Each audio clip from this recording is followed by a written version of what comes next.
Assalamualaikum, saya Gina Zakia akan menjelaskan mengenai diskusi 10. Yang pertama yang akan saya bahas adalah mengenai refleksi pembelajaran kolaboratif. Kesan positif pada kerja kelompok ini adalah pembelajaran kolaboratif membuka wawasan baru tentang berbagai sistem pendidikan internasional. Lalu diskusi kelompok juga memperkaya perspektif melalui sharing pengalaman sesama praktisi pendidikan. Lalu melatih keterampilan komunikasi dan menghargai perbedaan pendapat. Lalu ada membangun networking dengan pendidik dari berbagai daerah. Lalu kendala apa saja ya yang dihadapi? Yang dihadapi itu adalah yang pertama koordinasi waktu yang cukup sulit karena kesibukan mengajar yang berbeda-beda. Lalu perbedaan tingkat partisipasi anggota kelompok dalam diskusi dan keterbatasan waktu untuk diskusi mendalam di tengah tugas mengajar. Lalu saran dan perbaikannya apa ya? Mungkin di awal kita bisa ada pembagian peran yang jelas seperti siapa ya ketuanya, siapa ya sekretarisnya. Lalu jadwal rutin dan platform digital. Kita bisa gunakan WhatsApp Group, Zoom atau Gmeet. Alhamdulillah kelompok kami sudah melakukan kegiatan ini menggunakan diskusi dengan WhatsApp Group dan Google Meet. Lalu evaluasi kontribusi individual. Didokumentasikan kontribusi setiap anggota untuk memastikan partisipasi setiap itu merata.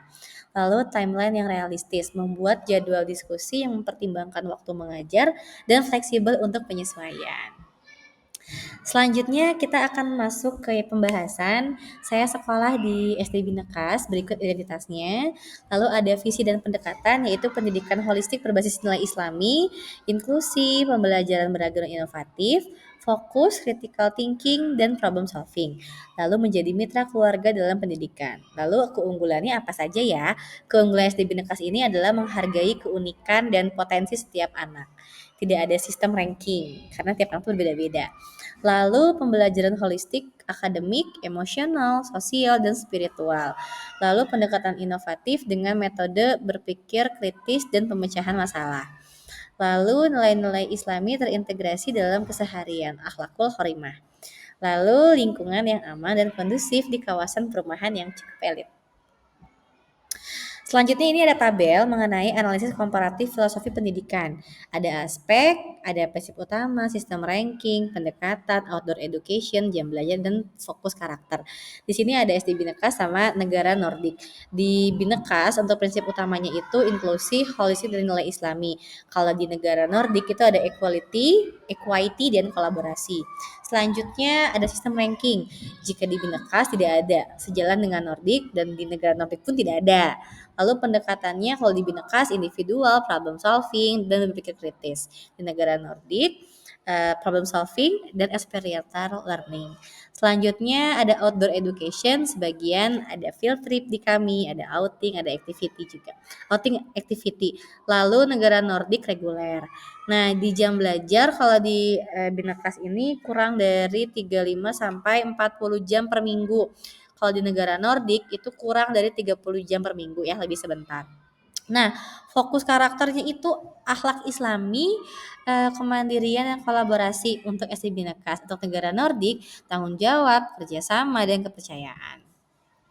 Nah, masih ada juga ini kalau ini struktur kurikulumnya, ada Korea Selatan sama ada Jepang. Di kurikulumnya mungkin bisa dilihat sendiri, kalau di Binekas K13 nilai Islami, lalu kurang dari 35 sampai 40 jam, kurang dari 230 hari per tahun, holistik, berpikir kritis, portofolio observasi, dan untuk beban tugasnya sedang disesuaikan oleh kemampuan anak itu sendiri. Lalu kalau di Korea Selatan, nasional dan bahasa asing, kurang dari 30 jam, 190 hari per tahun, problem solving yang intensif, matrikulasi pra-PT, dan rendah di sekolah untuk beban tugasnya. Jadi nggak terlalu banyak tugasnya kalau di sekolah. Untuk Jepang itu nasional dan karakter, kurang dari 35 jam, 140 hari per tahun, disiplin dan kerja keras, tes berkala minimal, dan beban tugas sangat tinggi beban tugasnya. Selanjutnya mungkin kelebihan dan kelemahan SD Binekas. Untuk kelebihannya adalah filosofi inklusi, tidak ada ranking, menghargai keunikan anak sejalan dengan Nordik. Lalu pendidikan holistik, akademik, karakter, spiritual. Lalu ada critical thinking, problem solving menjadi fokus pembelajaran. Selanjutnya rasio guru dan siswa lebih kecil, perhatian lebih personal. Lalu lingkungan kondusif, lokasi strategis dan aman. Lalu nilai Islami, kekhasan yang membentuk akhlak mulia. Yang harus dikembangkannya apa nih dari jam belajar? Masih terlalu tinggi nih, kurang dari 40 jam versus Nordic itu udah 30 jam. Lalu perlu peningkatan menuju S2 nih, seperti Finlandia untuk kualifikasi guru. Lalu untuk hari efektifnya di Indonesia ini masih cukup, atau di SDB Negara masih cukup padat, yaitu di 230 hari versus 190 hari di Nordic. Lalu sistem evaluasinya bisa lebih dikurangi, fokus pada proses. Oke, selanjutnya ada implementasi outdoor education. Kondisi saat ini di SDB Nekas itu kita ada outing activity 1 sampai 2 kali per semester. Lalu ada field study, yaitu sesekali untuk mapel di IPA atau IPS. Lalu pembelajaran di halaman, itu ada olahraga dan ada beberapa kegiatan praktek lainnya. Untuk ekstrakurikuler, pramuka itu tiap pekannya ada. Kalau kendalanya kurikulumnya cukup padat, keterbatasan waktu, sehingga kami tuh lebih fokus ke pencapaian akademik gitu. Jadi untuk belajar di luarnya itu kami pasti lebih memilih kayaknya di kelas dulu aja karena masih ada yang belum tercapai kayak gitu. Lalu ada model Nordik yang bisa diatasi, yaitu pembelajaran outdoor rutin, integritas kurikulum, problem solving dan dampak atau well-being.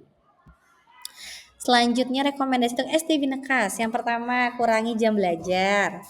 Lalu peningkatan kompetensi guru, teknologi dan digital learning, evaluasi berbasis proses, dan kolaborasi dan sustainability.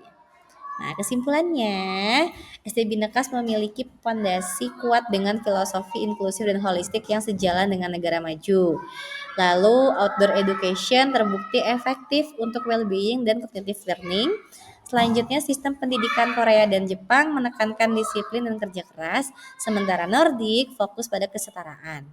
Nah, selanjutnya kualitas lebih penting dari kuantitas. Jam belajar yang lebih sedikit dengan metode tepat itu lebih efektif.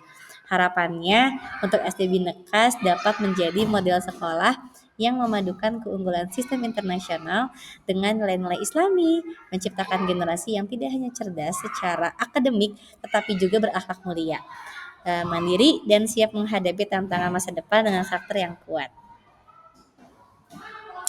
Sekian dari saya, terima kasih.